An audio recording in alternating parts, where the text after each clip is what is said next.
ನಮಸ್ಕಾರ, ನನ್ನ ಹೆಸರು ರೋಹನ್ ಭರತ್ ಚಂದ್ರ. ಇವತ್ತಿನ 1 ಮಿನಿಟ್ ವಿಡಿಯೋಗೆ ಸ್ವಾಗತ. ನಿಫ್ಟಿ ಹಾಗೂ ಸೆನ್ಸೆಕ್ಸ್ ವ್ಯಾಲ್ಯೂ 2030ಯಲ್ಲಿ ಎಷ್ಟಿರ್ಬೋದಂತ ಒಂದು guess work based on past. December 2016ನಲ್ಲಿ 8100 ಇತ್ತು ನಿಫ್ಟಿ ಲೆವೆಲ್ಲು. ಸೆನ್ಸೆಕ್ಸ್ ಆವಾಗ 26,000 ಇತ್ತು.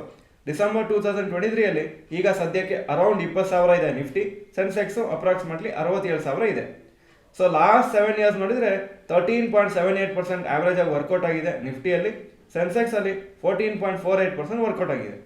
ಇದೇ ಸಿಮಿಲರ್ ಗ್ರೋತ್ ರೇಟಲ್ಲಿ ಮುಂದೆ ನಿಫ್ಟಿ ಹಾಗೂ ಸೆನ್ಸೆಕ್ಸ್ ಹೋದರೆ ಆವಾಗ ಡಿಸೆಂಬರ್ 2030ಯಲ್ಲಿ 7 ವರ್ಷ ಆದಮೇಲೆ ನಿಫ್ಟಿ ಅರೌಂಡ್ 49,000 ಇರ್ಬೋದು, ಸೆನ್ಸೆಕ್ಸ್ ಅಪ್ರಾಕ್ಸಿಮೇಟ್ಲಿ 1,72,000 ಇರ್ಬೋದು. ನೀವು ಈ ಫಿಗರ್ಸ್ ನೋಡುವಾಗ ಆಶ್ಚರ್ಯ ಆಗ್ಬೋದು, ನೀವು ಅನಿಸ್ಬೋದು ಇದು ಬರೋದೇ ಇಲ್ಲ ಅಂತ. ಇನ್ನೊಂದು ಸ್ವಲ್ಪ ವರ್ಷ ನೋಡಿ, ಡಿಸೆಂಬರ್ 2030 ಇಲ್ಲದೆ ಆದರೂ ಬೇರೆ ಯಾವುದೋ ಟೈಮಲ್ಲಿ ಡೆಫಿನೆಟ್ ಆಗಿ ಫಿಗರ್ಸ್ ಬರುತ್ತೆ. ಮೇ ಬಿ 1-2 ವರ್ಷ ಆಚೀಚೆ ಆಗ್ಬೋದು. ಬಟ್ ನಿಮಗೆ ಈ ಫಿಗರ್ ಬರುವಾಗ ನಿಮಗೆ ಆವಾಗ ಒಂದೇ ಅನಿಸೋದು, ನಾನು ಸ್ಟಾಕ್ ಮಾರ್ಕೆಟಲ್ಲಿ ಆವಾಗ ಯಾಕೆ ಜಾಸ್ತಿ ಹಾಕಿಲ್ಲ ಅಂತ. ಸೊ ನೀವು ಸೀರಿಯಸ್ ಆಗಿದ್ದರೆ ಸ್ಟಾಕ್ ಮಾರ್ಕೆಟ್ ಬಗ್ಗೆ ಚೆನ್ನಾಗಿ ಇನ್ವೆಸ್ಟ್ ಮಾಡ್ತಾ ಬನ್ನಿ. ಫ್ಯೂಚರಲ್ಲಿ ನಿಮಗೆ ಈ ಥರ ರಿಟರ್ನ್ಸ್ ಕಾಣಿಸುತ್ತೆ. ಈ ವಿಡಿಯೋ ನೋಡೋದಕ್ಕೆ ಧನ್ಯವಾದಗಳು. ಈ ವಿಡಿಯೋ ಚೆನ್ನಾಗಿದ್ರೆ ಲೈಕ್ ಬಟನ್ ಪ್ರೆಸ್ ಮಾಡಿ.